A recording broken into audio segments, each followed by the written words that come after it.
지난 시간에 이어 우리가 두 번째죠. 두 번째 좀 중요한 이야기를 합니다.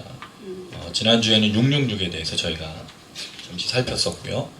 또 오늘은 14만 4천에 대해서 한 번 더 생각합니다. 이미 7장에 나왔던 이야기인데 그때는 인침을 받은 숫자가 누구인가를 좀 더 자세하게 설명을 했었고 그들이 부르는 새 노래가 무엇인가를 설명한 내용이었는데 오늘은 14만 4천 명이 누구인가를 설명하는 두 번째 내용입니다.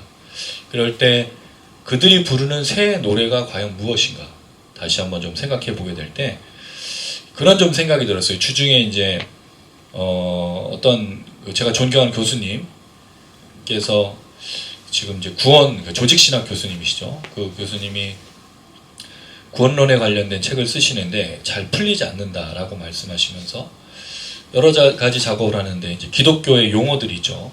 그 용어들이 정리하는 게 쉽지 않다라는 얘기를 굉장히 많이 하셨어요. 이를테면 이런 겁니다. 믿음, 피스티스 헬라어로 이 믿음이라는 단어에 대해서 우리는 어떻게 정의하느냐. 믿음이 주로 우리가 뭐와 관련되어 있냐면 구원과 관련되어 있죠. 왜냐하면 믿음으로 말미암아 구원을 받는 거니까. 그럴 때 그 믿음이라는 게 단지 입술의 고백, 영접하는 것이 믿음이냐 이런 고민이 이제 드는 거예요. 왜냐하면 교회에서 대부분 믿음을 그런 식으로 생각하죠. 또 하나 이 믿음에 대해 생각할 때가 절대 믿음입니다. 절대 믿음. 절대적으로 믿는다는 거죠. 근데 여러분 믿음이라는 건 그런 게 아니에요. 내가 절대적으로 믿겠다고 해서 믿는 게 아닙니다. 제가 늘 얘기 드렸지만 믿음은 신뢰의 관계입니다. 하나님이 믿으실 만한 분이시니까 믿어지는 거지 억지로 믿는 게 아니에요. 여러분 누군가를 믿으려고 할 때 난 쟤를 믿겠어. 나는 쟤를 신뢰하겠어 해서 하는 게 아니잖아요. 그 사람과의 깊은 관계 속에서 신뢰가 쌓이고 믿음이 쌓이는 거잖아요. 그걸 믿는다 그러는 거지. 하나님과의 관계도 마찬가지입니다. 그런데 이제 뭐가 문제냐면 예수를 믿음으로 말하면 구원을 받았어요. 신앙생활을 해요. 근데 그 사이에 뭐가 없어지죠? 하나님과의 관계가 없어지는 거예요. 그럼 그 하나님 신뢰할 수 있겠냐고요. 그 하나님을 온전히 따르면 믿을 수 있겠냐고요. 믿지 못하죠. 왜? 믿음으로 구원받은 건 알지만 하나님이 누군지 모르는데 어떻게 신뢰가 쌓이고 믿음이 쌓이겠냐는 거예요. 이거를 다른 말로 하면 이게 충성. 믿음의 다른 말, 피스티스의 또 다른 말이 충성이잖아요. 신실함. 왜 흔들리지 않겠습니까? 왜 이들이 말씀을 읽었겠어요? 왜 구약의 이스라엘 백성들, 초대교회 성도들이 말씀에 그렇게 열심히 했었을까요? 누굴 더 알아가기 위해? 하나님을이죠. 근데 한국에서 하는 이 훈련 프로그램, 성경 프로그램 뭘 위한 거죠? 나를 위한 건 아닙니까? 다? 나의 경건 생활, 나의 신앙 생활을 위해서, 나를 어떻게 하면 더 뭔가 갖추기 위해서. 이러면 그럴 수가 없어요. 하나님과 관계 속에서 일하는 게 신앙과 믿음인데 하나님은 두고 나만을 한다는 거죠. 그러니 그게 제대로 신앙이 되겠느냐. 또 하나 이런 기독교적인 용어 속에 또 뭐가 있을까요, 여러분? 우리는 구원에 관련된 것도 있습니다. 충성된 거. 그리고 오늘 이제 새 노래. 그리고 지난주에 얘기했던 666. 그러니까 우리가 이 단어에 집착한다는 거죠. 근데 정확하게 정의하지도 않을 뿐더러 그 의미가 무엇인지 생각도 하지 않고 그냥 얘기하는 거예요. 근데 그 얘기 속에 뭐가 쌓이기 시작하냐면 자기의 견해가 쌓이는 거죠. 정확하게 분별하고 듣는 게 아니라 내가 이렇게 생각하니까 쌓이다 보니 그게 하나의 신앙이 되는 겁니다. 그래서 오늘 이 말씀을 좀 잘 들어야 될 필요가 있고 제가 성경을 연구하며 성경을 풀어가는 방식이 이런 건데 성경은 저는 어떻게 구성이 됐다고 보냐면 구약과 신약이 있잖아요. 구약은 신약을 안내하는 거고 그러니까 신약을 해석하려면 구약을 이해해야 된다는 거죠. 구약은 반드시 신약을 안내하는 거고 신약은 신약끼리 연결되어 있어요. 물론 구약도 구약끼리 연결되어 있습니다. 그럼 오늘 본문을 읽을 때 제일 좋은 방법이 뭐겠습니까? 앞뒤 문맥을 보는 거예요. 왜냐하면 1장부터 우리가 14장을 계속 반복하지 않습니까, 여러분? 제가 14장을 얘기할 때, 13장을 얘기할 때 13장만 얘기한 적이 없어요.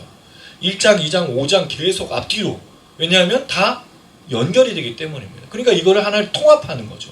그럼 새 노래라고 말하고 666이라고 말할 때도 통합을 해야 되는 거예요. 그리고 또 하나는 신약에서 이 의미로 사용된 적이 있는가를 물어보는 거죠. 새 노래라는 내용이 과연 신약에 나오는가. 그렇게 했을 때 의미가 결정이 되는 겁니다. 그러나 우린 대부분 그렇게 작업하지 않고 어떻게 작업하죠? 그냥 자기 마음대로 읽고 하는 것이 우리의 모습이라는 겁니다. 그래서 오늘 제가 하는 작업을 따라서 같이 좀 이야기를 해보고 또 그렇게 묵상을 해보면 도움이 될 것 같고요. 오늘 이제 구조를 좀 보면요. 구조는 간단하게 되어 있습니다. 먼저 어린 양이 시온산에 서 있다라는 내용으로 시작을 해요. 이거는 분명히 13장, 12장 큰 붉은 용이 땅에 쫓겨나서 하늘에서 쫓겨나서 땅으로 떨어졌죠. 그랬을 때 땅과 바다에서 올라오는 짐승들이 큰 붉은 용과 함께 하잖아요. 그거를 대칭적으로 보여주는 내용이 어린 양이 시온산에 섰다는 거죠. 그러니까 이 모든 것들이 지금 반대급부로 일어나고 있다는 거예요. 그러면 하늘에서 떨어져서 땅으로 쫓겨난 큰 붉은 용, 바다에서 올라오는 짐승, 땅에서 올라오는 짐승만 이 땅을 통치하는 게 아니고 거기에 뭐가 있다는 거죠? 하나님의 역사가 분명히 있다는 걸 보여주고 있어요. 왜? 이 앞에 우리가 12장과 13장 나눌 때 얼마나 심각했습니까? 왜냐하면 여인으로 추정되는 그 성도들을 핍박하죠. 그래 큰 뱀이 그 붉은 용이 뱀으로 변신해서 물을 쏟아내죠. 흔들리게 하죠. 또 바다에서 올라온 짐승이 미혹하죠. 비방하죠. 신성모독하죠. 또 땅에서 올라온 짐승은 또 매매를 짐승의 표를 가진 자만 매매하게 하고 먹고 마시는 걸 건드리고 또 많은 핍박을 가할 때 어린 양이 시온산에 서 있다라고 요한이 이걸 보고 있는 거죠. 이게 이제 이 시작이라는 거.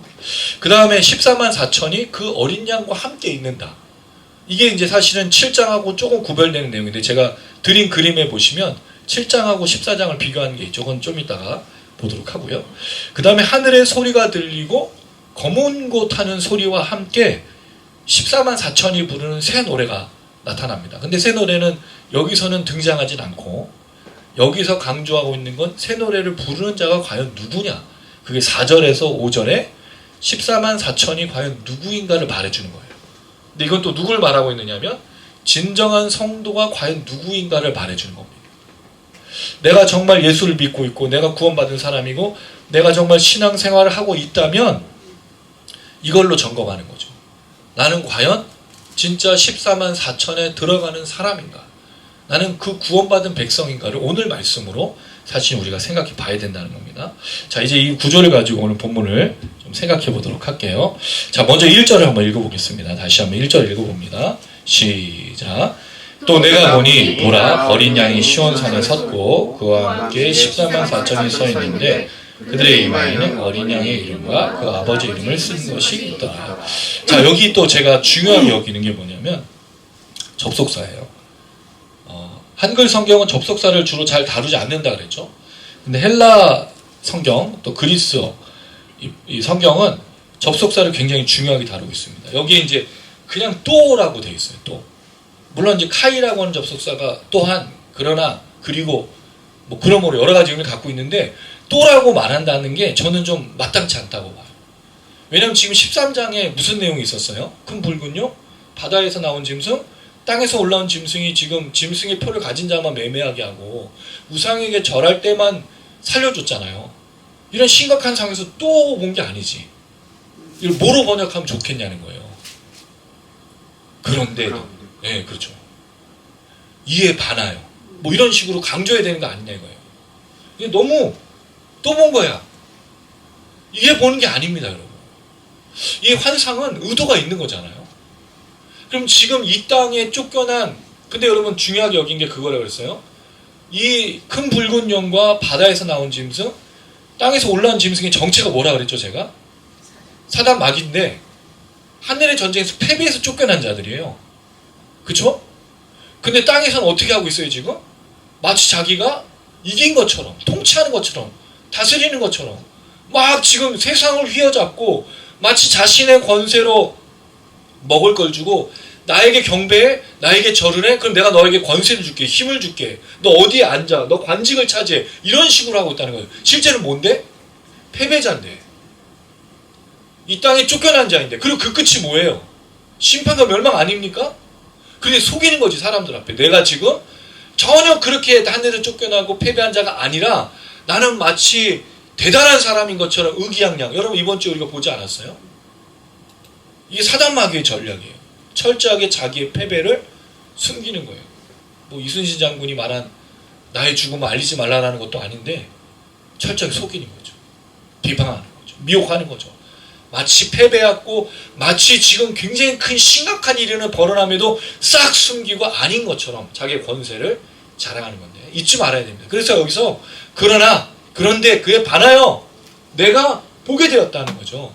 내가 본다라는 말은 뭔가 나타났으니까 본 거잖아요. 그럼 요한이 보게 된 거죠. 보게 되는 겁니다. 할렐루야. 하나님의 역사를 보게 될 거예요, 여러분. 사단 마귀의 역사만 있는 게 아닙니다. 사단 마귀의 역사가 이 땅을 가득 채우는 게 아닙니다. 뭐가 있다고요? 하나님의 역사가 있다. 그러니까 뭐라고 얘기하죠? 보라라는 거예요. 여러분, 이 보다라는 건 굉장히 중요한 겁니다. 그래서 우리는 자주 믿음을 잃고 자주 세상에 치이고 자주 절망하면 보지 않아요. 그러니까 자꾸 뭘 하면서 걷죠? 고개를 땅에 쳐박고 그냥 모든 낙심과 절망으로 걷고 있지 않습니까? 왜? 힘이 없고 지치고 피곤하고 또 이런 일들을 겪다 보면 과연 하나님의 역사하시는가라는 질문에 빠지기 때문에 그냥 무기력해지는 거죠. 지쳐있는 거죠. 아무것도 안 하는 거죠. 근데 뭐 해야 된다고요, 여러분? 보라라고 말하고 있잖아요. 봐야 됩니다. 보라고 좀. 보라고 이야기하고 있다는 거예요. 집중하라고. 보라고 얘기하고 있다는 거예요. 흔들리지 말고 하나님의 역사를 보라고 이야기하는 겁니다. 분명히 하나님은 이 땅에 악한 것들 사단 마귀가 움직인다고 하더라도 이 땅 가운데 분명히 역사하시는 하나님이시기 때문입니다. 아멘. 보아야 합니다. 들어야 됩니다. 깨달아야 됩니다. 그래서 여러분 지난주에 우리가 이런 얘기를 했죠. 13장 18절 지혜가 여기 있으니 총명한 자. 지혜가 여기 있다고 말했어요. 그러고 나서 총명이라고 뭐랬죠? 누스. 이걸 다른 말로 하면 깨달음, 지각, 통찰력. 왜? 하나님의 사실은 보게 하는 역사, 볼 수 있도록 하신 역사, 깨닫게 하신 역사가 분명히 있기 때문입니다. 성령께서 이걸 보게 하신 거죠. 그래서 여러분 하나님의 사람들은 낙심하지 않아요. 하나님을 믿고 신뢰하는 사람은 절대로 절망하지 않습니다. 왜죠? 우리는 패배자가 아니거든요.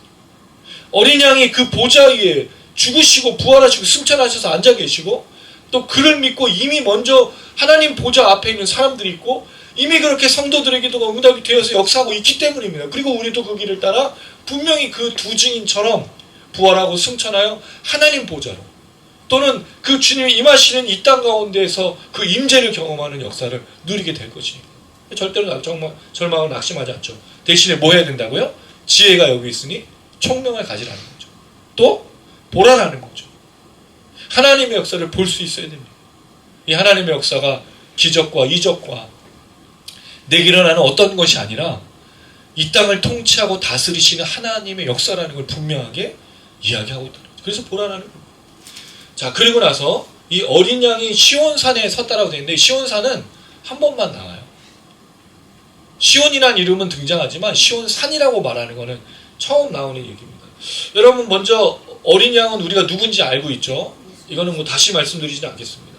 자, 그런데 이 어린 양께서 시온산에 있다라고 말해요. 자, 이 시온이라는 얘기는 좀 한번 찾아보겠습니다.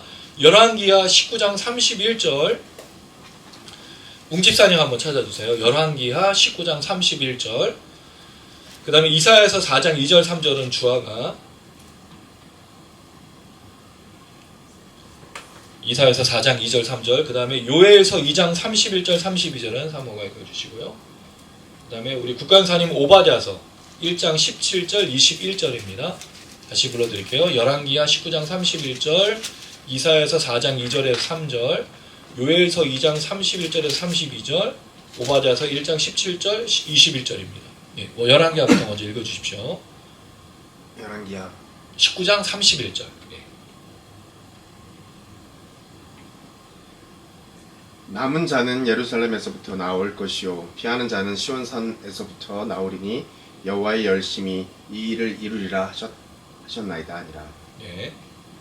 그날에 여호와의 삭이 아름답고 영화로울 것이요 그 땅의 소사는 이스라엘의 피난한 자를 위하여 영화롭고 아름다울 것이며 시온에 남아 있는 자 예루살렘에 머무르는 자 예루살렘 안에 생존한 자 중 기록된 모든 사람은 거룩하다 칭함 받으리니 여호와의 크고 두려운 날이 이르기 전에 해가 어두워지고 달이 필빛같이 변하려니와 누구든지 여호와의 이름을 부르는 자는 구원을 얻으리니 이는 나 여호와의 말대로 시온산과 예루살렘에서 피할 자가 있을 것이며 남은 자 중에 나 여호와의 부름을 받을 자가 있을 것임이니라. 오직 시온산에서 피할 자가 있으리니 그 산이 거룩할 것이요 야곱 족속의 자기 기업을 누릴 것이며 야곱 족속은 불이 될 것이며 요셉 족속은 불꽃이 될 것이요 에서 족속은 지푸라기가 될 것이라. 그들이 그들 위에 붙어서 불어서 그들을 불사할 것인즉 에서 족속에게 남은 자가 없으리니 여호와께서 말씀하셨습니다. 그들이 네겝과 에서의 산과 평지와 블레셋을 얻을 것이요 또 그들이 에브라임의 들과 사마리아의 들을 얻을 것이며 베냐민은 길르앗을 얻을 것이며 사로잡혔던 이스라엘의 많은 자손은 가나안 사람에게 속한 이 땅을 사르밧까지 얻을 것이며 예루살렘에 사로잡혔던 자들 곧 스바랏에 있는 자들은 네겝의 성읍들을 얻을 것이니라. 구원받은 자들이 시온산에 올라와서 에서의 산을 심판하리니 나라가 여호와께 속하리라. 이 내용들을 보면 그 멸망하던 이스라엘 백성들에게 남은 자에 대한 이야기를 할 때가 시온산에서 나온다고 얘기해요. 그리고 포로로 돌아왔을 때도 시온으로부터 나온다고 얘기합니다. 이걸 보면 구원받은 자 또는 남은 자에 대한 이야기가 시온산에 있다라는 걸 압니다. 그럼 결국 이 시온산에 섰다라는 말은 무엇이냐? 이게 요한계시록에서 처음 나오는 거니까. 그럼 이 어린 양이 시온산에 섰다는 말은 구원받은 백성들이 거하는 처소. 그러니까 우리가 그걸 주로 하나님의 보좌, 성전 바깥마당이 아닌 성전 안을 얘기할 때, 하나님 보좌 가까이를 얘기할 때 그 얘기를 했죠. 그리고 시온산이 일단 구원받은 자가 거하는 그 장소로 볼 수 있다는 겁니다. 그러나 한편으로는 이것을 단지 구원받은 자에 대한 이야기로만 볼 것인가 라는 질문을 합니다. 갈라디아서 2장 25절에서 27절을 또 찾아볼게요. 이거는 또 웅집사님 한번 읽어주세요. 갈라디아서 2장 25절에서 27절, 그다음에 우리 주아가 히브리서 12장 22절 23절, 히브리서 12장 22절 23절.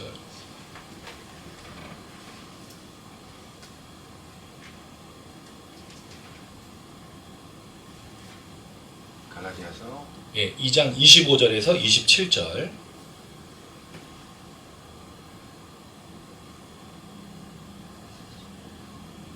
2장 25절에서 27절입니다. 갈라디아서 2장 25절에서 27절.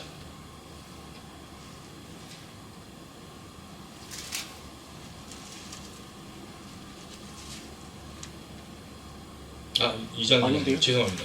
갈라디아서 2장이 아니고 저기 3장. 예. 다시 죄송해요. 본문을 제가 잘못 읽어드렸네요.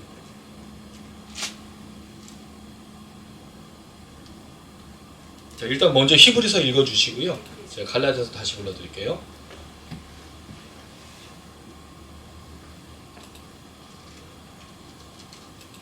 히브리서 12장 22절에서 23절 읽어주세요.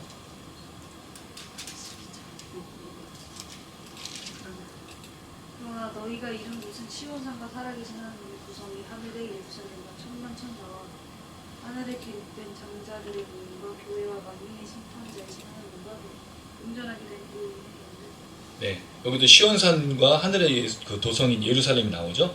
4장입니다. 예, 선생님 죄송해요.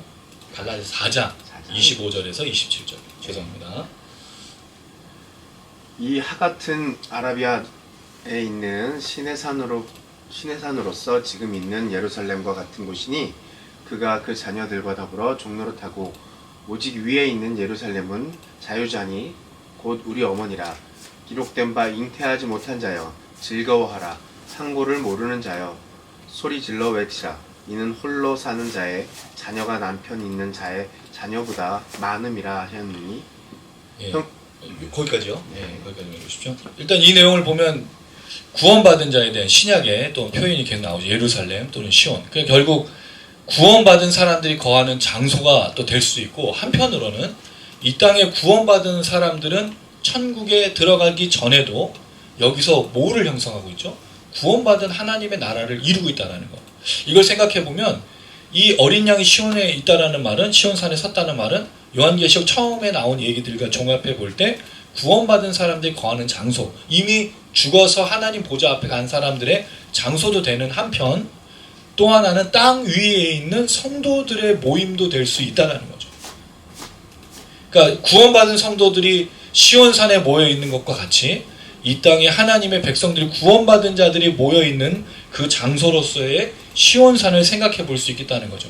그럴 때 7장과의 연결성이 좀 있는데 이건 이따가도 한 번 더 설명을 드리겠지만 지금 그러면 이 얘기를 이 땅 위에 있는 만약에 성도들로 생각한다면 지금 땅에 큰 붉은 용과 바다에서 나온 짐승, 땅에서 올라온 짐승이 계속해서 공격하고 핍박하는 상황에서 어린 양이 그 성도들과 함께 서 있는 장면으로도 묘사하는 거죠. 다시 말해 어린 양이 하나님 보좌에서 죽음당해서 구원받은 사람들과 함께 있는 것도 되지만 한편으로 이 땅 가운데 있는 성도들과 함께하는 그 역사, 동행하시는 그 역사로도 이해할 수 있다는 거죠. 그래서 이걸 상징적인 의미로 보는 거죠. 구원받은 성도들뿐만 아니라 지금 구원받고 이 땅 가운데 있는 성도들에 대한 그 모습으로 이해하는 겁니다. 그럴 때 14만 4천이 나와요. 그와 함께 14만 4천이 서 있는데 이 14만 4천이 죽음 이후의 14만 4천만이 아니고 구원받은 자는 창세로부터 정해진 것이기 때문에 구원받은 숫자로 지금 포함되어 있는 거잖아요. 그럼 그렇게 이해할 수가 있겠다는 거죠.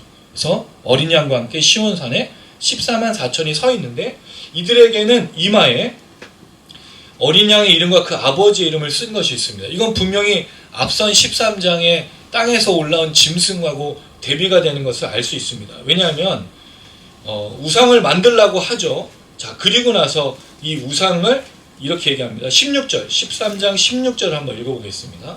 13장 16절입니다. 시작.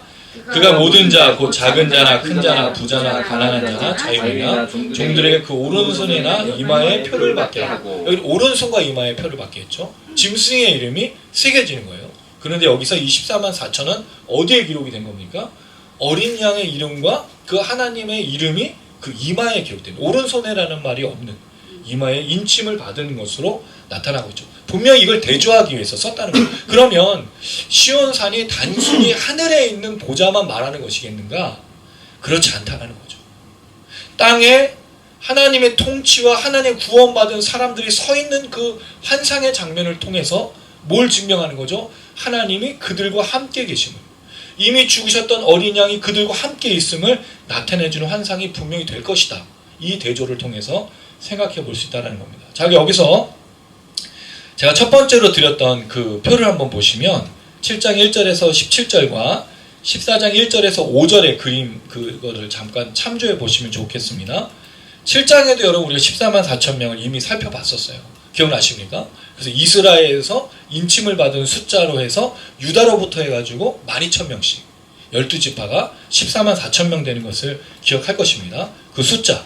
자, 7장 4절에 보면 각 지파 중에서 인침을 받은 사람들이 14만 4천 명이라고 되어 있어요. 그런데 오늘 본문에는 그 내용은 없습니다. 근데 이걸 설명하는 내용이 있죠. 그 설명하는 내용에서 또 말씀드릴게요. 두 번째, 찬양의 모습이 나옵니다. 7장 9절에서 10절 그 표를 좀 보시면서 보이나요? 7장 네, 7장 9절에서의 그 표를 보시면 찬양하는 모습이 나와요. 네, 떴습니다. 네, 자 여기 찬양의 모습이 나오죠. 요거를 다 보이세요, 여러분? 네. 네, 같이 한번 읽어볼게요. 시작. 이일 후에 내가 보니 각 나라와 족속과 백성과 방언에서 아무도 능히 셀 수 없는 큰 무리가 나와 흰 옷을 입고 손에 정령아지를 들고 보좌 앞과 어린 양 앞에 서서 큰 소리로 외쳐 이르되 구원하심이 보좌에 앉으신 우리 하나님과 어린 양에게 있도다. 자, 여기 보면 7장에 나오는 이 사람들이 부르는 노래가 뭐냐면 구원하심이 보좌에 앉으신 우리 하나님과 어린 양에게 있도다라는 이 노래가 있어요. 근데 오늘 본문에는 그 노래는 나오지 않는다는 거죠.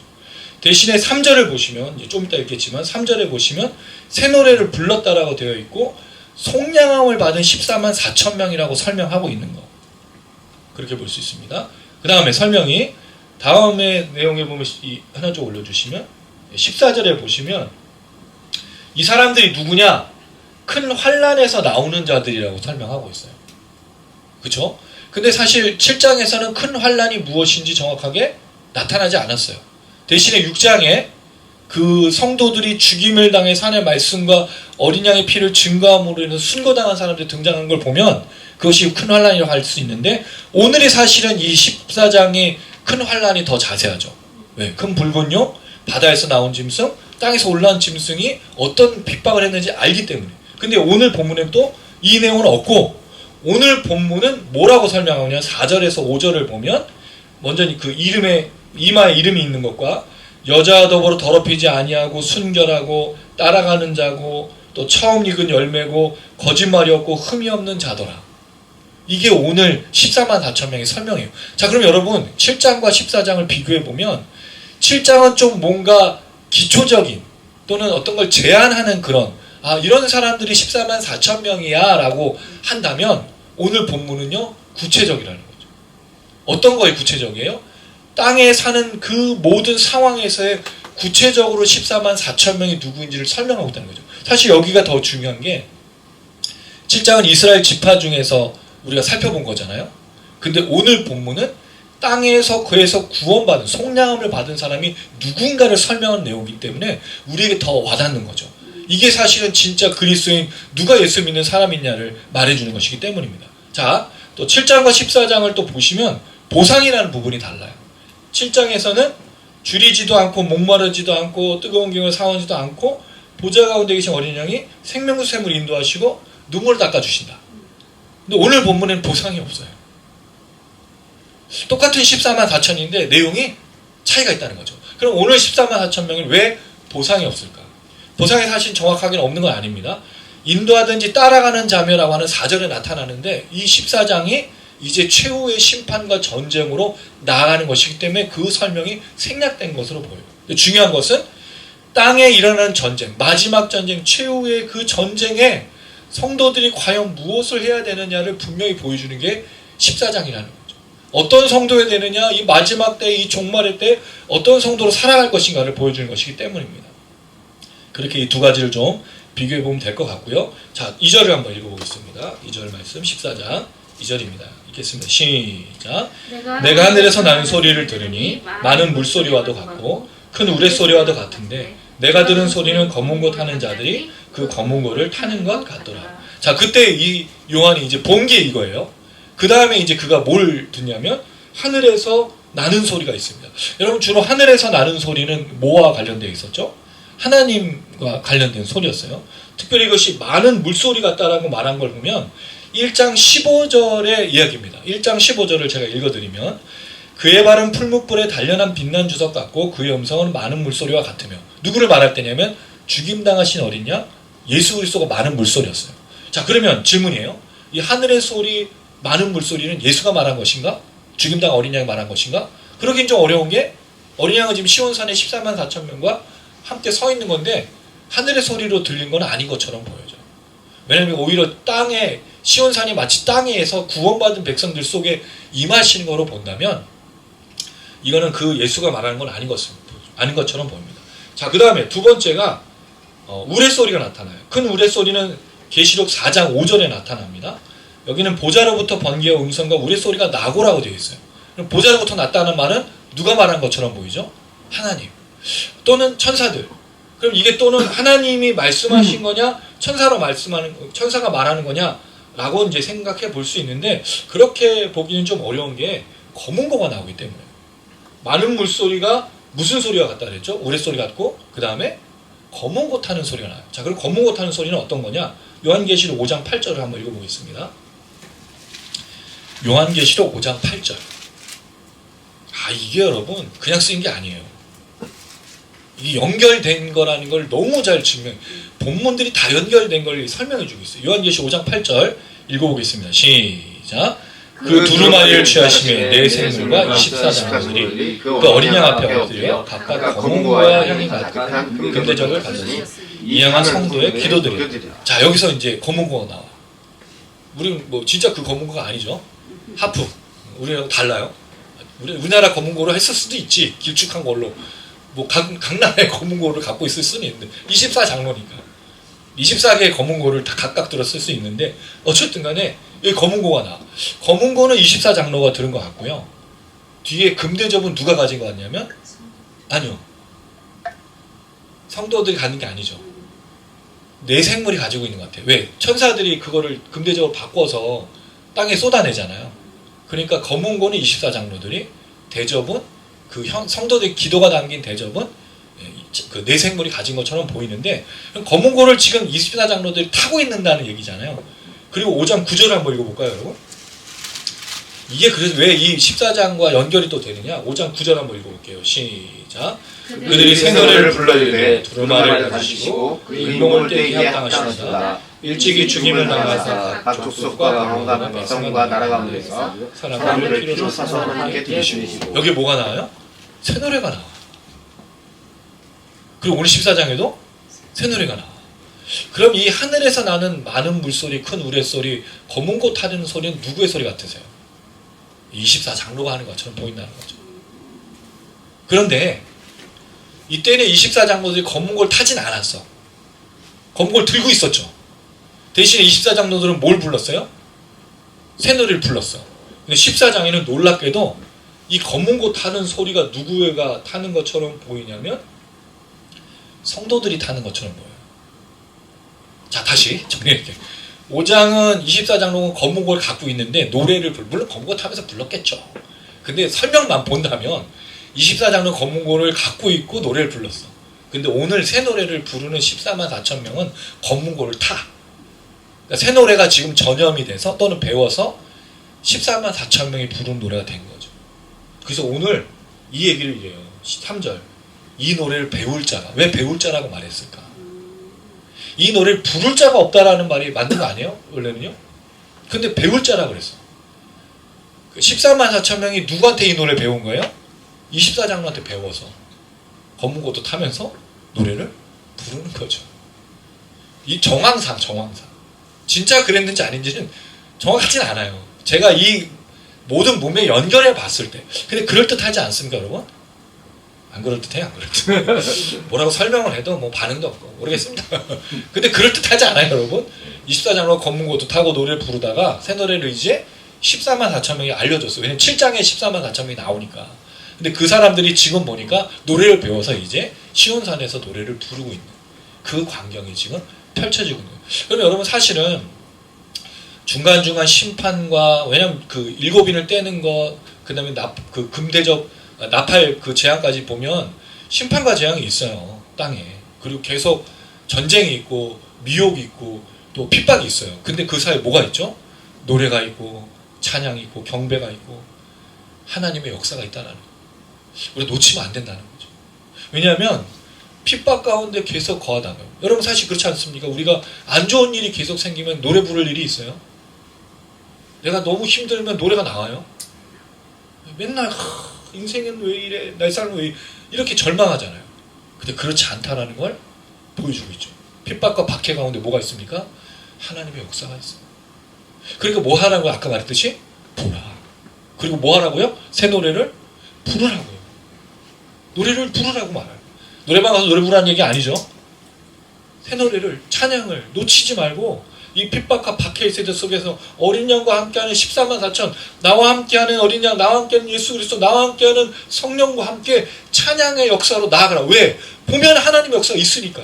보면 하나님이 움직이고 계시니까. 보면 그 하나님 우리 인도하고 계시니까. 보면 그 하나님께서, 깨달으면 하나님께서 함께 하신 걸 볼 수 있으니까. 알렐루야. 그래서 찬양하는 겁니다. 그래서 예배하는 겁니다. 그래서 기도하는 거잖아요, 여러분. 이걸 잃어버려. 어떻게 하다가? 매매하는 것 때문에. 짐승에게 우상 숭배하는 것 때문에, 짐승의 표를 받는 것 때문에 마음을 다 잃고 지치고 피곤하고, 또 권세자들 있잖아요. 또 부자와 가난한 자를 나눠버렸잖아요. 차별이 있고 분리가 있고 또 이런 것들이 있다 보니까 누구한테 머리 숙여 먹게 되고, 이런 과정을 계속하는 게 땅에 있는 이 악한 영의 역사잖아요. 근데 우리가 그걸 거부하다 보니 먹지도 못하고 늘 공고해, 힘들어. 그러다 보니 찬양을 잃고 감사를 잃고 은혜를 잃고 예배를 잃는 거죠. 그러지 말라라는 거예요. 어린 양과 함께 14만 4천 명이 찬양하게 될 것을 얘기하고 있다는 거죠. 그래서 검은 것 타는 소리가 그 얘기입니다. 자, 그리고 3절 읽어보겠습니다. 시작. 그들이 보좌 앞과 내 생물과 천국들 앞에서 새 노래를 부르니 땅에서 성령을 받은 14만 4천 명은 능히 이 노래를 배울 자가 없더라. 자, 새 노래를 부른다고 말했지만 새 노래에 대한 얘기는 나오지 않아요. 우리가 아까 5장에도 얘기했는데 그 새 노래가 무슨 내용인지는 설명을 드렸죠. 그거는 한번 다시 읽어보고 제가 주중에 또 얘기하도록 하겠습니다. 자, 여기서 이제 한 가지 좀 생각해 볼 만한 게, 새 노래가 15장이 또 나와. 거기에 새 노래 나오진 않아요. 거기 모세의 노래, 어린 양의 노래로 나와. 그럼 노래는 계속 불러지고 있는 거예요. 근데 노래를 잃어버린 거예요. 뭐 때문에? 큰 붉은 용이 땅에 떨어져서 바다에서 나온 짐승, 땅에서 올라온 짐승이 계속해서 핍박하니까 뭘 잃어가기 쉬워요 성도들이? 찬양과 노래를 잃어가기 싫어요. 노래를 잃기가 쉽다라는 거죠. 자, 그러면 질문이에요. 왜 새 노래인가? 이 새로운 신선한 이런 노래잖아요. 또 시편 33편에 보면 수금과 비파로 노래하고 새 노래로 노래하라고 그랬거든요. 그럼 새 노래가 뭐예요, 여러분? 우리가 새 노래로 하라 그러면 주로 생각하는 새 노래가 있잖아. 그 의미, 새 노래라고 하면 정의가 있잖아요. 어떻게 정의하세요, 여러분? 예, 뉴, 새로운 거. 그 곡을 새로 발표해. 음반을 새로 만들어. 가사를 새롭게, 음을 새롭게. 근데 솔직히 말해서 여러분, 가사와 음이 새로운 게 없죠. 하나도 없지, 하나도. 비스무리. 그리고 또 한 찬양팀, 뭐, 한 가수의 노래가 몇십 년 되면 다 노래가 비스무리하지 않아요? 그 창작이 얼마나 힘든지 아시잖아요. 그럼 창작하라는 거냐? 성경에서 말하는 새 노래는 그런 노래가 아닌 거예요. 또 하나가 있어요. 아까 5장에 새 노래 있었잖아요. 그러면 새 노래가 아닌 거지 이제 부르면. 헛노래잖아. 맞지 않아요, 여러분? 중고 노래. 당근 노래. 근데 왜 새 노래라고 그러냐고요. 새 노래일 수가 없어 또. 우리의 삶이 반복이 되기 때문입니다. 구약의 성도나 신약의 성도나 초대교회, 지금 이 시대 또 우리 앞으로의 세대가 우리 삶을 반복하지 않을까요? 반복할까요? 반복합니다. 물론 시대가 아무리 발전한다 하더라도 동일한 고난과 동일한 핍박과 동일한 어려움 속에 늘 살아가. 반복돼요. 근데 왜 새 노래라는 거냐? 뭐가 새 노래는 거예요? 빌 교수가 이 새 노래를 한마디로 얘기했어요. 창조 사역이다. 새로운 창조 역사가 있기 때문이다. 저는 그거에 동의하면서 여기에 주목하고 싶은 거예요. 이 새 노래를 부르는 자가 중요한 이유. 자, 뭐라고 되어 있냐면 새 노래를 부른다고 말하면서 이 사람들을 뭐라고 설명했죠? 땅에서 속량함을 받은. 이게 굉장히 멋진 표현이에요. 그럼 땅이 어디예요? 땅이 지금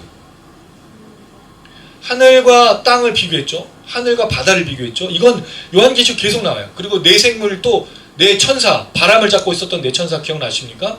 곳곳에 그 곳에 흩어져 가지고 바람을 불지 않기 위해서 땅과 바다를 밟고 있었던 그 모습. 그 땅과 바다와 비교돼서 나타나는 속량을 받다는 거예요. 땅이라는 건 큰 붉은 용, 바다에서 나온 짐승, 땅에서 올라온 짐승이 통치하고 다스리는, 실제로는 통치하고 다스리는 게 아닌데 속이고 있었던, 미혹했던, 핍박했던 그곳이죠. 거기서 뭘 받았어요? 이거야 이거. 새 노래가 중요한 게 아니라 뭐가 중요한 거예요? 속량함을 받은 사람들이 중요한 거지. 속량함을 받았다는 뜻이 뭔가? 여러분 이게 또 충격적인 건데요. 이 속량함을 받다라는 뜻이 사실은 속량함이라는 표현보다 그냥 단순하게 말하면 사다라는 뜻이에요. 매매하다. 아고라죠. 여러분 아고라가 뭐예요? 헬라어로 아고라는 시장입니다. 시장. 물건 파는 장소, 사고 파는 장소. 근데 정확하게는 이 아고라조는 사다는 뜻입니다. 구속의 의미가 뭐예요, 여러분? 돈 주고 사는 거예요. 그게 구속입니다. 값을 치르고 사는 거예요. 근데 성경에서는 이 값을 치르고 살다라는 말을 주로 뭐와 관련되어 있었죠? 예수의 피로 사신이라고 말하고 있지 않습니까? 예수의 피로 사서. 요한계시록 5장 9절 아까 새 노래 이 24장로들이 불렀던 새 노래에 뭐가 포함되냐면 그들이 새 노래를 불러 이르되 두루마리를 가지시고 그 인봉을 떼기 합당하시도다. 일찍이 죽임을 당하사 각 족속과 방언과 백성과 나라 가운데서 사람들을 피로 사서. 분명히 언급하고 있어요. 새 노래와 관련된 게 뭐예요? 피로 산 거예요. 구속. 이걸 여기서 속량이라고 얘기했지만 돈 주고 산 거예요. 어린 양의 피로 산 거예요. 연결되고 있다고요. 새 노래 부른 사람이 누군가가 중요하다. 노래 내용보다 더 중요한 게 뭐라고요? 그 부르는 사람이 중요하다는 거죠. 그 부르는 사람이 누구기 때문에 땅에서 속량을 받았어요. 근데 이게 여러분 땅에서 속량을 받은 것으로 끝난 게 아니죠. 지금도 속량함을 받은 사람, 돈 주고 사고 어린 양의 피로 사는 사람들이 계속 일어나고 있는 그게 우리지 않습니까? 우리 다음 세대이지 않습니까? 우리 선조들이지 않습니까? 믿음의 세대들이 계속 연결돼서 시온산에 서서 14만 4천 명을 이루는 딱 14만 4천 명이 아닌 상징적인 완전한 숫자로 이 땅에 구원받은 사람이 어린 양과 함께 서는 것. 그랬을 때 여러분 이것은 마치 뭐처럼 느껴지냐면 예전에 제가 봤던 스파르타커스라는 영화가 있었어요. 정확하게 그 제목이 아닌지 그건지 모르겠는데 로마라는 나라의 이 독재와 이 로마나의 통치를 거절했던 어떤 지방의 사람이 이 반란군처럼 로마를 반란에서 싸우는 시절 그 영화인데 거기에 스파르타커스가 주인공이었어요. 이 사람이 결국에는 궁지에서 골짜기에 갇히는 로마 군인들이 가득 차게 있었어요. 누가 스파르타커예요? 주동자만 죽이면 나머지는 살려준다고 약속했어요. 그때 사람들이 누가 스파르타커스냐고 그래. 다 같이 뭐라 그래? 내가 스파르타커스라고. 곳곳에서 일어나면서 반란군 지도자를 숨겨주고 자기가 같이 십자가에 다 죽임을 당하는 그 내용이었어요. 마치 어린 양이 이건 죽임 당하는 건 아니죠. 구원받은 자들이 어린 양의 피로 사서 시온산에 14만 4천을 가득하게 왜 가득하게 해서요? 13장과 12장의 큰 붉은 용 바다에 나온 짐승 땅에서 올라온 짐승이 짐승의 표로 사게 하고 이 짐승의 우상에 절하라고 하는데 어린 양과 함께 14만 4천이 선 거죠. 하나님의 통치가 있는 걸 보여주는 거죠. 할렐루야. 아멘. 이게 아합과 이세벨 시대의 엘리야와 7,000명 아니겠어요? 그 독재와 그 우상숭배, 그 미혹과 그 박해 속에 엘리야가 딱 서고 7,000명이 서는 것처럼 이 얘기를 한 거예요. 땅에서 구원받는. 그러니까 여러분 노래가 중요한 게 아니에요. 새 노래라는 내용이 중요한 것도 있지만 사실은 노래를 부르는 사람이 누구냐라는 거예요. 어떤 사람이라고요? 땅에서 산 사람들. 어린 양의 피로 그 피값으로. 그래 여러분 우리가 소중한 이유가 거기 있어요. 우리는 어린 양의 피로 구원받은 사람이에요. 어린 양의 피로 산 사람이야. 여러분 짐승들은요 주고받고 사는 이유가 뭐죠? 먹기 위해서잖아요. 근데 우리 먹기 위해서 주님이 우리를 부르신 게 아니에요. 주님이 우리 산 게 아니에요. 뭘 주기 위해서 샀죠? 영원한 생명과 구원을 주시기 위해서 산 거잖아.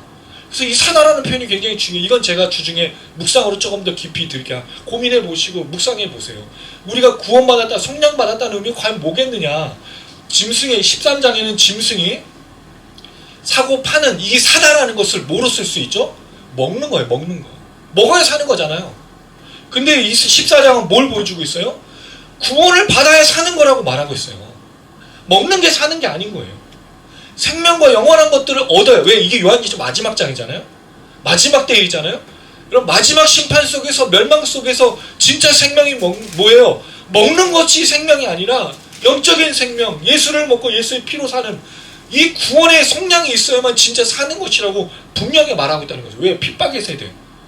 이 우상들이 미혹해 하는 것들이 절하지 않으면 죽여버리고 또 짐승의 표를 갖지 않으면 먹는 걸 못하게 만드는 그때 이걸 거절하는 땅에서 속량을 변사하는 그 시온산에 서는 그 얘기를 하는 거예요. 새 노래를 부르면서. 굉장히 멋진 장면인 거죠. 앞선 그 내용을 완전히 뒤집고 반전이 일어나고 있어요. 왜?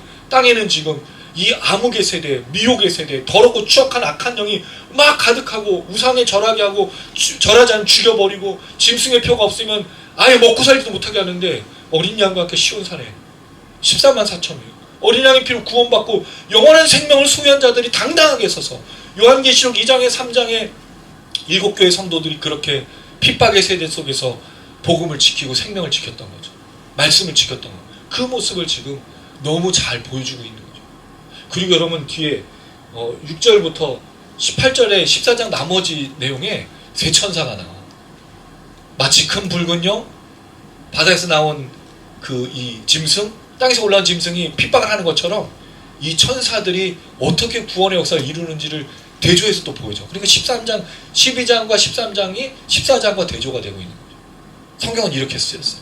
그래서 제가 문맥을 자꾸 강조하는 이유가 거기 있는 겁니다. 자, 그래서 땅에서 속량을 받으니라고 말했어요. 그럼 새 노래를 부를 수 있는 사람은 누가 부르는 거죠? 구원받은 자만 부르는 거예요. 그리고 여러분 우리의 구원은요 처음에 예수 믿고 구원받은 걸로 끝나지 않아요. 우린 날마다 새로운 구원입니다. 왜 그렇죠? 그 은혜가 새롭잖아요. 날마다. 여러분 우리가 왜 찬양합니까? 내가 오늘 돌아보니 나를 구원하는 은혜가 너무 확 다가오는 거예요. 어느 날. 그럼 나도 모르게 눈물도 흘리고 찬양하고 감동받고 또 감사하고. 사실 이게 날마다 새로운 구원 아니에요? 예수가 나를 피로 사셨어. 이 땅에서 나를 구원해줬어. 이 땅은 지금 악한 마귀가 통치하는 것 같은데 거기서 나를 구원해내셨어. 거기서 나를 구원하셔서 하나님의 자녀 삼으셨어. 이게 얼마나 놀라. 이거는 생각하고 깨달으면요 그 은혜를 깊이 찬양하지 않을 수 없어. 내가 그렇게 사랑받는 사람인 걸 알게 해줘. 근데 여러분 이게 지혜고 이게 총명인데 이게 마음이고 이게 깨달음인데 우리 스스로는 이룰 수가 없는 거예요. 이거 성령께서 주시는 거예요. 성령 충만해야 새 노래를 부르고 구원에 감격하여 날마다 은혜로 살 수밖에 없는 거예요. 성령 충만해. 자, 그리고 4절입니다.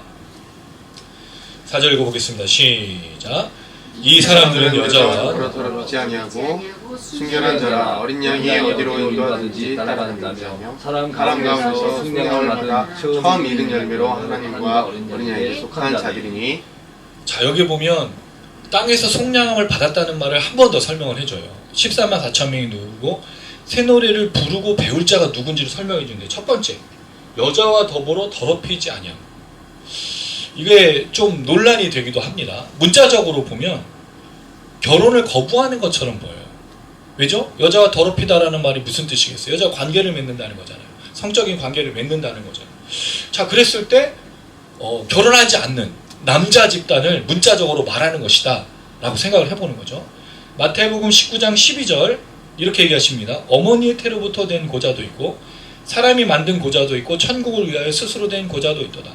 이 말을 받을 만한 자는 받을지어다. 그러면 모두가 다 결혼하지 않고 뒤에 나오는 순결한 자라는 말이 동정이라는 뜻이거든요.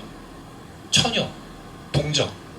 그 성관계를 하지 않은, 그럼 결혼하지 않는 사람을 말하는 거예요. 그럼 14만 4천 명이 일단 결혼하는 우리들은 들어갈 수 없어요. 우리 구원받지 않았어. 백날 우리가 여기서 해야겠다 소용이 없어. 우리 주하, 우리 미나 이제 아직 결혼 안 했기 때문에 우리 친구들만 미래가 있는 거죠. 우리는 끝났어요, 여러분. 다음 주부터 마음껏 사세요, 여러분. 또 하나 이거를 이제 문자적으로 생각하면 이제 그런 건데, 사도 바울이 말한 게 있어요. 고린도전서 7장 28절입니다. 이거는 한번 찾아볼까요? 고린도전서 7장 28절. 고린도전서 7장 28절.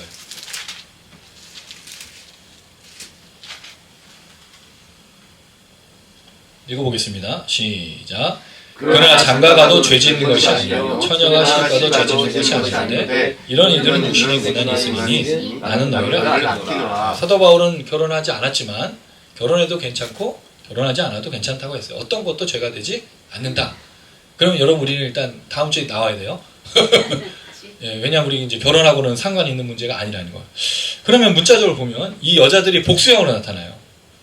그럼 한 여자가 아닌 결혼 밖에서 여러 여자들을 만난 그런 더럽힌 또는 그렇게 잘못했던 훼손하는 그런 걸 말했냐. 근데 그렇지 않은 게 이 사람들이거든요. 이 남자들은 여자들과 아니 각각의 여자들과 결혼해서 하는 거를 여자들과 이제 관계를 맺는 걸 말하는 건데, 문자적으로 결혼에 대한 문제로 보는 것은 좀 쉽지 않겠다는 생각이 듭니다. 두 번째로 비유적인 의미를 생각해요. 그러면 여러분 이게 결혼 밖의 문제겠죠? 부정한 관계, 간음이나 불륜. 이건 실제로 성경이 강조하는 바입니다. 히브리서 13장 4절이에요. 히브리서 13장 4절. 히브리서 13장 4절. 히브리서 13장 4절 말씀. 읽겠습니다. 시작. 모든 사람은 결혼을 귀히 여기고 침소를 더럽히지 않게 하라. 음행한 자들과 가늠한 자들을 하나님이 분명히 하나님이 심판하신다 그랬어요. 그러면 여자들과 더럽히지 않는 건 또는 간음 또는 불륜과 관련된 얘기를 할 수 있겠지만, 이 땅에 속해서 구원받은 거를 여기에 한정할 수 있겠냐는 거예요. 이런 부분도 들어가는데 더 큰 의미가 있지 않겠는가. 그랬을 때 여기 여자를 과연 누구로 볼 것이냐는 거죠. 우리가 한번 여자에 대해서 생각한 적이 있습니다. 요한계시록 2장 20절이에요. 자칭 선지자라는 여자 이세벨. 이 이세벨이 어떤 사람이었죠? 우상숭배하게 하고 그 우상숭배 문화에 들어가서 아예 그 음식까지 먹으면서 전혀 문제가 없는 것처럼 미혹했던 영적 간음을 말하는 거죠. 사실 이게 좀 더 맞는 의미처럼 보여져요. 왜? 그냥 불륜에 관련된 간음에 관련된 얘기로 심판하는 것보다는 더 폭넓은 의미로 해서 이세벨을 말하는 것이 좋아 보인다는 거죠. 또 실제로 이 이세벨뿐만 아니라 여자가 또 나오게 돼요. 17장입니다. 17장 1절에서 2절. 17장 1절에서 2절. 자, 읽어보겠습니다. 시작. 또 일곱 대접을 가진 일곱 천사 중 하나가 와서 내게 말하 이르되 이르노라 많은 물 위에 앉은 큰 음녀가 받을 심판을 내게 보이리라. 땅의 임금들도 그와 더불어 음행하였고 땅에 사는 자들도 그 음행의 포도주에 취했다. 그럼 결국 이 음녀라는 말은 사단 마귀를 말하는 거죠. 그럼 큰 붉은요 바다에서 나온 짐승, 땅에서 올라온 짐승이 교묘히 미혹해서 잘못된 가르침. 그건 우상 숭배겠죠. 우상에 절하라고 했으니까. 또 먹고 살기 위해서는 짐승의 표를 받으라. 그래서 멸망길로 빠지라고 말하는 그 내용을 강조하고 있는 건 아니겠는가. 영적 간음에 대해서 말하는 것으로 보인다는 거죠. 자, 그럴 때 두 가지. 우상에 절하지 않는 겁니다. 짐승의 표를 받아서 매매하지 않는 거예요. 이걸 이렇게 직접 대입하면 문제가 심각하죠. 이게 단순히 우상 숭배에 대한 문제만 있는 게 아니라는 거예요. 이 땅을 미혹하고 있는 모든 것들을 거절하는데 이걸 조금 더 구체적으로 보면 그 우상에게 절하고 매매하는 것과 관련돼서 여러분 우리가 살폈던 내용이 뭐입니까? 비방, 분노, 신성모독, 중상모략, 거짓, 미혹 모든 것들이 섞여 있어요. 그럼 우상이라는 말이 단순히 뭐 다른 걸 섬긴 이 정도가 아닌 거예요. 그 우상이 했던 행동 그대로 하는 게 우상 숭배잖아요. 그 우상이 했던 행동이 뭐죠? 분노, 증오, 그리고 핍박, 그 다음에 중상모략, 신성모독, 비방, 모함, 미혹 이 모든 것들이 포함되어 있어요. 이걸 하지 말라는 거죠. 이걸 하는 자들은 어린 양과 함께 시온산에 설 수가 없다라는 거예요. 자, 두 번째 순결한 자. 이건 같이 그냥 연결해서 넘어가고요. 어린 양이 어디로 인도하든지 따라가는 자. 근데 사실은 이게 인도하다는 말이 아니에요. 휘파고라는 이 단어는 가다, 오다라는 뜻이에요. 그럼 이건 거죠. 어린 양이 가면 가고 어린 양이 멈추면 멈추는 거예요. 이걸 어디서 봤죠, 여러분? 우리가 출애굽의 광야에서 구름 기둥이 움직이고 불 기둥이 서 있으면 가고 멈추는 거 있죠. 하나님이 가시면 가고 하나님 멈추면 멈추는 걸 말하는 거예요. 누구의 명령을 따르는 겁니까? 어린 양과 하나님의 명령을 따르는 걸 얘기하고 있어요. 근데 여러분 이 어린 양이 요한계시록 5장 9절 새노래에 보면 생명수 샘으로 인도하시는 분 나오거든요.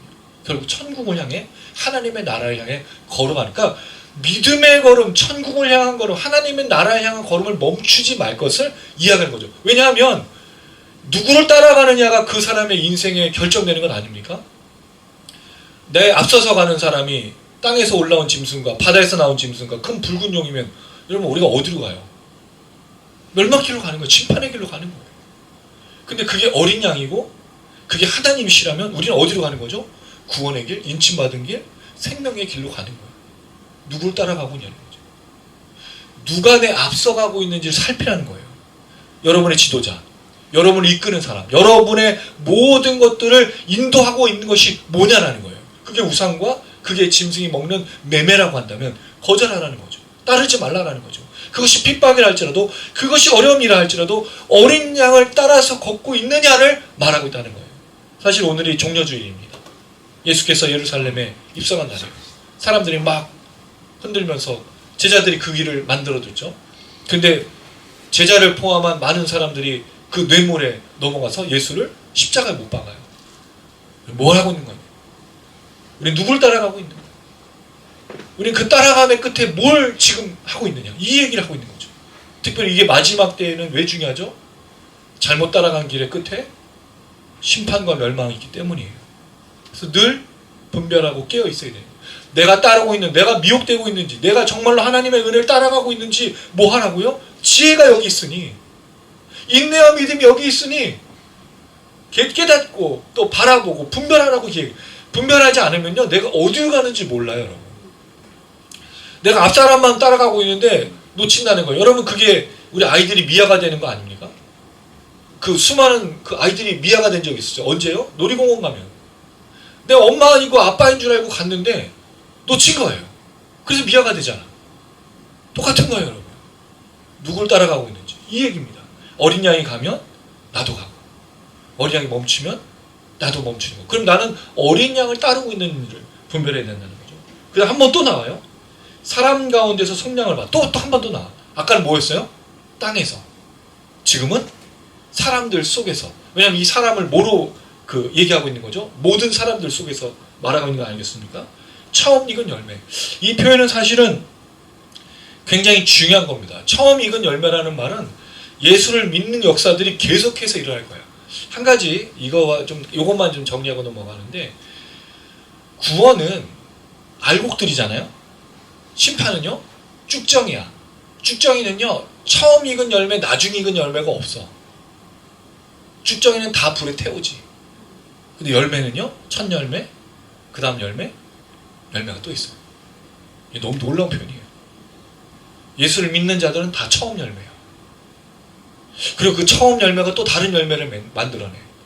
그 노래를 통해서 구원의 역사. 그래서 여러분 구원의 역사는요, 우리로 멈추는 법이 없어요. 반드시 열매를 맺고 열매를 또 맺도록 하는 것입니다. 간절히 말하기는 우리 성도님들이 처음 익은 열매로 수많은 사람들을 열매 맺게 하는 구원의 역사를 이루는 그런 성도님들 되시기를 주님의 이름으로 축원합니다. 아멘. 자, 그리고 나서 이 사람들의 특징이 있어요. 아까 이마에 어린 양과 하나님의 이름이 있었다 그랬죠? 그걸 뭐라고 얘기했냐면 하나님과 어린 양에게 뭐한 자라? 속한 자라. 당연하죠. 근데 그 속한 걸 뭘로 증명해요? 여인과 더불어 더럽히지 않았어요. 순결해요. 어린 양을 따라가요. 이걸 통해서 이 사람이 구원받은 자라는 걸 말해주는 거예요. 그럼 여러분, 구원받은 자라는 건 교회 다니는 사람을 말하는 게 아니에요. 기도하는 사람이라고 말하는 게 아닙니다. 헌금을 내고 봉사했다는 걸 말하는 게 아니에요. 뭐 하잖아요? 우상을 숭배하지 않고 영적 간음을 저지르지 않는 거예요. 오직 어린 양을 따라 예수를 따라 시온산에 서는 겁니다. 언제? 핍박의 때, 박해의 때. 이 모든 불의와 불법이 일어난 때 정의와 정직과 진실로 나아가는 삶을 말하고 있다는 거예요. 순종의 삶인 거예요. 하나님께 속한 자라는 걸 증명하는 거죠. 그리고 마지막 5절 읽겠습니다. 시작. 그 입에 거짓말이 없고 흠이 없는 자들이라. 입에 뭐가 없어요? 거짓말. 이게 왜 중요하죠? 이게 13장의 마지막 땅에서 나온 짐승의 특징이지 않습니까? 땅에서 나온 짐승이 뭐 하는 자였습니까? 비방했고 미혹했고 중상모략해서 사람들을 속였잖아요. 또 이적을 베풀어서 사람들로 하여금 막 불이 하나 떨어지니까 사람들로 하여금 속였죠. 그 속임이 없는, 거짓이 없는, 미혹이 없는. 그래서 여러분, 입으로 거짓말하다는 말은 이 땅에 있는 짐승을 따르지 않는 말과 똑같은 말이에요. 사실 정직한 거예요. 진실한 거예요. 사실 그리스도인들에게 제일 중요한 부분이 바로 이 부분이지 않습니까? 그리고 뭐가 없어요? 흠이 없어요. 흠 없는. 왜? 흠 없는 어린이. 예수가 흠이 없는데 내가 어떻게 흠이 있을 수가 있겠어요? 예수가 흠 없는 어린 양으로 죽임을 당해서 우리를 살려주는데 어떻게 우리가 흠이 있을 수가 있겠냐는 거예요. 여러분, 부족하다 하고 연약한 거하고 틀린 거예요. 죄를 지은 상태로 머무를 수는 없는 겁니다. 그럼 결국 어떻게 되는 거죠? 멸망길, 심판의 길. 또 하나, 회개가 없는 삶은 그 사람이 하나님의 백성이고 14만 4천 명이 들어가지 않은 자라는 걸 분명히 보여주는 거예요. 그걸 다른 말로 뭐라 그러죠? 후한머치, 양심에 화인 맞고 강팍하다. 그러니까 바로가 그렇게 죽은 거예요. 가룟 유다가 그렇게 죽은 거예요. 그래서 회개가 은혜인 겁니다. 어린 양을 따르는 자 14만 4천 명의 이 독특한 특징이 하나, 그래서 회개인 거예요. 이 모든 거를 보고 회개. 왜? 요한계시록 계속 하나님 요구하신 게 뭐예요? 심판과 저주만 쏟아내는 게 아니라 뭘 하기 원하셨죠? 그걸 통해서 회개하기를 원하셨잖아요. 사람들이 돌아오지 않아서 얼마나 안타까워하셨는가. 그 얘기를 하고 있는 겁니다. 결국 어린 양을 따르는 그 시온산에 서는 자가 구원받은 자인데, 속량을 받은 자고 하나님 속한 자인데 입에 거짓말이 없고 회개가 있고 순종의 열매가 있고 그 주님을 따라서 정직하고 정의와 공의와 또 하나님의 진실의 말씀을 따라 사는 사람이라는 것을 분명하게 보여주고 있다는 거죠. 이 얘기를 우리가 잘 기억해야 될 필요가 있습니다. 자, 12장과 13장 그리고 14장의 비교는요, 주중에 묵상으로 제가 드리도록 하겠습니다. 말씀을 맺도록 하겠습니다. 오늘 새 노래를 부르는 자를 얘기했습니다. 새 노래에 대한 내용보다 사실 더 중요한 게 새 노래를 부르는 자라 그랬어요.